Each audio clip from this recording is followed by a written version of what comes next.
In the past week, China has yet again become a hot topic in the spacefaring world. Well, of course, an uncontrolled rocket crashing back to Earth isn't something to be ignored. What's the story behind it? Let's find out. Debris from the large Chinese rocket landed in the Indian Ocean near Maldives. China's Space Administration announced. It said most of the debris had burned up on re-entry. It was not immediately clear whether any of what remained had landed on any of the Maldives islands. The possibility, however slight, the debris from the rocket could strike a populated area had led people around the world to track its trajectory for days. The administrator of NASA, Bill Nelson, issued an unusual rebuke after China's announcement, accusing the country of failing to meet responsible standards regarding their space debris. The rocket launched the main module of China's next space station, Tiangong, on April 29. Usually, the large booster stages of rockets immediately drop back to Earth after they are detached. But the 23-ton first stage of the long Mark-5B accompanied the space station segment all the way to orbit. Now, because of friction caused by the rocket rubbing against air at the top of the atmosphere, it soon began losing altitude, making what is called uncontrolled re-entry back to Earth inevitable. China's Space Administration, which had said nothing about uncontrolled re-entry until the 9th of May, announced that the debris had entered Earth's atmosphere over the Mediterranean before flying over the Middle East and coming down near the Maldives, south of India. The Maldives government had no immediate response to China's announcement. Jonathan McDowell, an astrophysicist at the Center of Astrophysics in Cambridge, who tracks the comings and goings of objects in space, said on Twitter that an ocean splashdown had always been the most likely outcome, but that the episode raised questions about how China designed its space missions. He wrote, "It appears China won its gamble, unless we get news of debris in the Maldives. But it was still reckless." What is the rocket, and what was it carrying? Long Mark 5B is China's largest rocket, and one of the largest currently in use by any nation. The country's space program needed a large, powerful vehicle to carry Chang'e, the main module of Tiangong, the new space station, which is to be operational by 2022 after more pieces are launched and connected in orbit. The full rocket contained multiple pieces. Several smaller side boosters dropped off shortly after the launch, crashing harmlessly in the Pacific Ocean.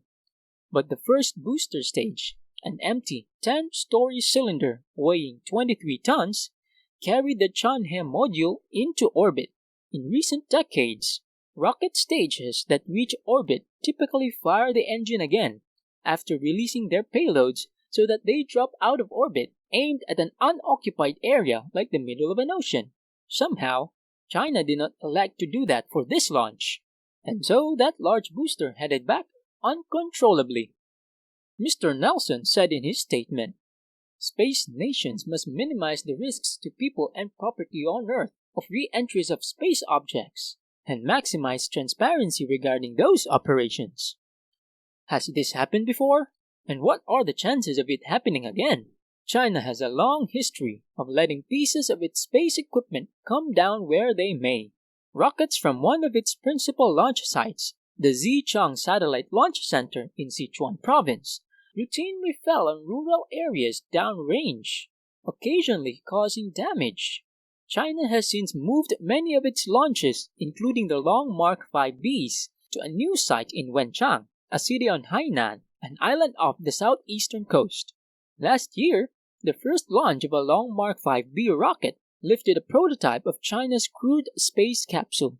The booster from that rocket also made an uncontrolled re-entry, with some debris raining down on a village in Ivory Coast. With more large pieces of China's space station scheduled to go to orbit, more launches of the Long Mark 5B are expected through 2022. Unless there is a change to how China operates it, the odds that someone will be hurt by a piece of a falling booster will definitely grow. Have other countries' rockets recently had uncontrolled re-entries also? In March, an out-of-control SpaceX rocket stage re-entered Earth's atmosphere near Seattle. Wow. UFOs! Surprising residents there as it lit up night skies.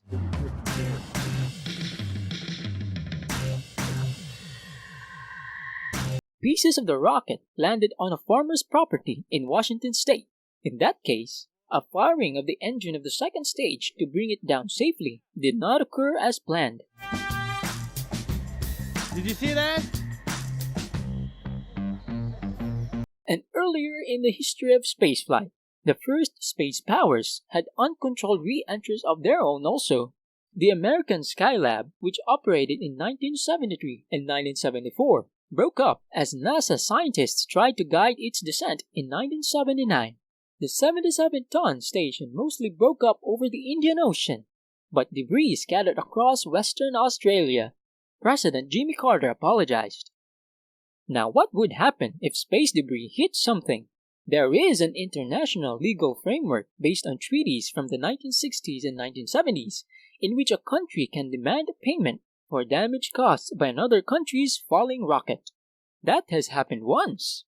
After Cosmos 954, a Soviet satellite that was powered by a nuclear reactor, crashed in Canada in 1978.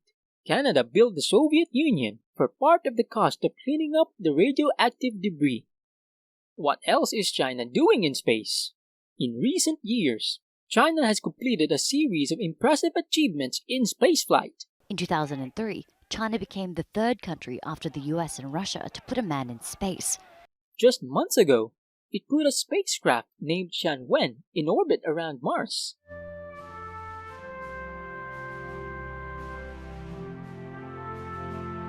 And in December, it also collected rocks from the surface of the moon and brought them back to Earth. And there are plans to eventually work with the Russian space agency to build a research station on the moon. This May or June, it hopes to further advance its Mars mission by landing a robotic rover named Zhurong on the red planet's surface. So far, only the United States has had lasting success during attempts to land on Mars. As it works to make steady progress on space station construction, China could also launch a crew to orbit next month in a spacecraft called Shenzhou. Once in space, they are to dock with the Chang'e module. Did you find this video informative? Then why not hit that like button? Also, do subscribe so you won't miss out our latest tech videos. Thanks for watching, and I'll catch you next time.